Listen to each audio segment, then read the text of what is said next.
उत्तरकाशी से आज अच्छी खबर आने की उम्मीद है। बता दें कि पिछले 10-11 दिनों से टनल में मजदूर जो है वो फंसे हुए हैं। दिवाली की खुशियों के लिए मजदूर घर जाना चाहते थे, लेकिन इससे पहले कि वो टनल से बाहर निकलते एक बड़ा हादसा हुआ, जिसके बाद आज 11 दिन बीत चुके हैं और वो सभी मजदूर उसी टनल में अंदर फंसे हुए हैं। आज कई दिनों के बाद वो मजदूर रेस्क्यू किए जा रहे हैं, राहत की सांस वो लेंगे, अपने परिवार वालों से मिलेंगे। लगातार बड़े स्तर पर वहां पर रेस्क्यू ऑपरेशन जो है वो चल रहा है।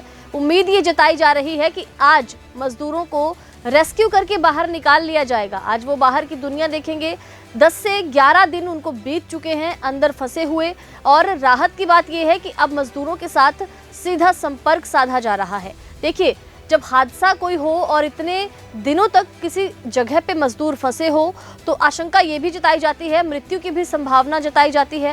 लेकिन राहत की बात यहाँ पर यह है कि सभी मजदूर सुरक्षित हैं, बातचीत कर रहे हैं, उनसे सीधा संपर्क किया जा रहा है। वॉकी टॉकी के जरिए उनसे अधिकारियों ने बातचीत की थी और उनको खाना भी भेजा गया था। खिचड़ी, पनीर और इस तरह की सब्जियां उनको पहली बार भेजी गई। इसके अलावा उनको टूथब्रश, साबुन और कपड़े, ये सारी चीजें भी वहां पर टनल के अंदर ही किसी तरह मुहैया करवाई गई। बड़े स्तर पर राहत बचाव कार्य जारी है। बता दें कि उत्तराखंड के सीएम पुष्कर धामी वहां पर पहुंचे हुए हैं। इसके अलावा केंद्रीय मंत्री वीके सिंह इस वक्त वहां पर पहुंचे हुए हैं, और आपको बता दें कि पीएमओ के पूर्व सलाहकार भास्कर खुल्बे भी वहां पर पहुंचे हुए हैं। सभी अधिकारी वहां पर स्थितियों का जायजा ले रहे हैं। रेस्क्यू ऑपरेशन, जैसा कि आप देख सकते हैं, बड़े स्तर पर वहां पर जारी है।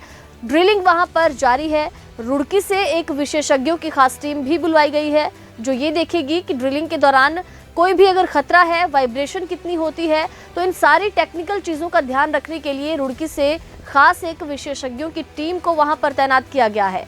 हर संभव विकल्प को तलाशा जा रहा है। रेस्क्यू के लिए जितने भी संभव उपाय हैं, जितनी भी तकनीकें हैं, हर तरह से इन सभी तकनीकों को अपनाया जा रहा है और एक बड़े स्तर पर ये राहत बचाव कार्य जो है वहां पर किए जा रहे हैं। आप देखिए किस तरीके से पिछले कई दिनों से ये मजदूर इस टनल के अंदर फंसे हैं। हिमाचल का भी एक युवक उस टनल में फंसा हुआ है और लगातार अधिकारियों की तरफ से इन सभी लोगों को, सभी मजदूरों को जल्द से जल्द बाहर निकालने की कोशिश जो है वो की जा रही है। कई तरह की टीमों को वहां पर तैनात किया गया है। इसके अलावा वहां पर चिनूक जो हेलीकॉप्टर है, उसके जरिए सभी मजदूरों को जैसे ही राहत बचाव कार्य पूरे होते हैं, ऑपरेशन जिंदगी, जैसे ही ये ऑपरेशन खत्म होगा उसके बाद इन सभी मजदूरों को अस्पताल ले जाया जाएगा। इनके मेडिकल जो चेकअप होते हैं, जो ट्रीटमेंट होगा वो किया जाएगा, प्राथमिक उपचार दिया जाएगा। शुरू में लोगों ने शिकायत भी की थी, मजदूरों ने पेट दर्द की समस्या बताई थी, क्योंकि इतने दिनों से इन सभी मजदूरों को केवल सूखा खाना ही उपलब्ध हो पा रहा था। जैसे कैसे इन तक सूखा खाना पहुंचाया जा रहा था, और अब जाकर जब कई दिनों बाद इन मजदूरों ने खिचड़ी का स्वाद चखा, सब्जी का स्वाद चखा, तो उसके बाद उनसे बातचीत की गई। एक कैमरा के जरिए सभी मजदूरों को देखा गया, जांचा गया। ये संतुष्टि कहीं ना कहीं परिवार वालों को भी हुई कि उनके जो अपने हैं, जो बाहर काम करने के लिए गए हैं, वो सुरक्षित हैं। बता दें कि 10 दिन से ये मजदूर इसी टनल में अंदर फंसे हुए थे। मलबा धंसने की वजह से ये बड़ा हादसा सिलक्यारा में हुआ था। तो आज उत्तरकाशी से अच्छी खबर आने की उम्मीद जो है जताई जा रही है। आशंका है कि कुछ ही घंटों में इन सभी मजदूरों का रेस्क्यू कर लिया जाएगा, इन सभी मजदूरों को जल्द बाहर निकाल लिया जाएगा। और उत्तराखंड के सीएम वहां पर पहुंचे हुए हैं, केंद्रीय मंत्री वीके सिंह वहां पर पहुंचे हुए हैं, पीएमओ के पूर्व सलाहकार भास्कर खुल्बे भी वहां पर मौजूद हैं, और लगातार इन सभी की ओर से ये कहा जा रहा है कि कुछ ही घंटों में रेस्क्यू ऑपरेशन जो है वो पूरा हो जाएगा। ऑपरेशन जिंदगी ये पूरा हो जाएगा और 41 मजदूर जो पिछले 10-11 दिनों से उस टनल में फंसे हैं, उनको जल्द बाहर निकाल लिया जाएगा। बड़े स्तर पर आप देखिए राहत बचाव कार्य वहां पर लगातार जारी है। इसके अलावा आपको बता दें कि जो भी मजदूर हैं, उनके परिजन भी पिछले कई दिनों से वहीं पर डेरा जमाए हुए हैं। बता दें कि मजदूरों के जो परिवार वाले हैं, जो अलग अलग जगह से मजदूर आते हैं, एक हिमाचल का मजदूर वहां पर फंसा हुआ है।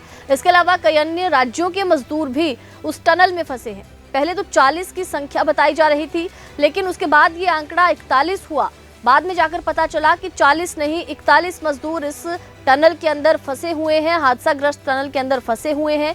लगातार उनको बचाने के लिए पिछले कई दिनों से कोशिशें की जा रही थी। कहीं ना कहीं खतरे को भांपते हुए उन कोशिशों को विफलता का सामना करना पड़ रहा था, लेकिन अब कई टीमें वहां पर तैनात हैं। एनडीआरएफ भी रेस्क्यू करने के लिए, ड्रिलिंग जब खत्म होगी तो उसके बाद एनडीआरएफ को भी कुछ समय लगेगा, कुछ घंटे लगेंगे उन मजदूरों को बाहर निकालने के लिए। लेकिन चिनुक वहां पर तैनात है, एम्बुलेंस वहां पर तैनात है, हर तरह की सुविधा मजदूरों के लिए पहले से ही तैनात करके रखी गई है। प्रशासन की ओर से, सरकार की ओर से राहत बचाव कार्यों को बड़े स्तर पर किया जा रहा है।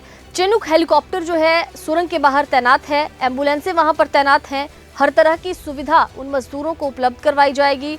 आप सोचिए, एक अंधेरी सुरंग में 10 से 11 दिन बिताना, जहां पर ऑक्सीजन की मात्रा कम है, जहां पर खाने पाने की कोई सुविधा नहीं है, कितना मुश्किल उन मजदूरों के लिए रहा होगा। उनके परिजनों का भी रो रो कर बुरा हाल है, परिजन भी चिंतित हैं, उनके अपने ऐसी हालत में अगर कहीं फंसे हैं तो जाहिर सी बात है सबको चिंता होगी। लेकिन अब सभी की चिंताएं खत्म होगी। उत्तरकाशी से आज अच्छी खबर आने की उम्मीद है। जताया ये जा रही है संभावना कि जल्द इन मजदूरों को रेस्क्यू किया जाएगा। 41 मजदूर जो इतने दिनों से इस सुरंग के अंदर फंसे हैं, सभी को आज रेस्क्यू किया जाएगा। सभी मजदूरों की आज बाहर निकलने की उम्मीद जताई जा रही है। सीएम वहां पर खुद पहुंचे हुए हैं, एम्बुलेंसों को वहां पर तैनात किया गया है। रुड़की से एक खास टीम बुलाई गई है जो ये जांच करेगी। जिस वक्त ड्रिलिंग का काम चल रहा होगा तो उस वक्त वाइब्रेशन कितनी है उसकी जांच की जाएगी। खतरे को भांपा जाएगा कि किसी तरह का कोई बड़ा खतरा तो नहीं है। इसके लिए इस टीम को वहां पर बुलाया गया है। इसके अलावा पीएमओ के पूर्व सलाहकार भास्कर खुलबे वहां पर हैं, उत्तराखंड के सीएम पुष्कर धामी वहां पर हैं। इसके अलावा मंत्री जो है वो वीके सिंह वहां पर मौजूद हैं, गुफा के अंदर वो जाएंगे। कई मीटर तक जो है ड्रिलिंग की जा चुकी है। राहत बचाव कार्य बड़े स्तर पर वहां पर जारी है। ऑपरेशन जिंदगी जो है वो जारी है और हर भारतीय, हर लोग आज यही उम्मीद लगाकर बैठे हैं कि जल्द से जल्द ऑपरेशन जिंदगी सफल हो और 41 मजदूर बाहर आएं और राहत की सांस लें।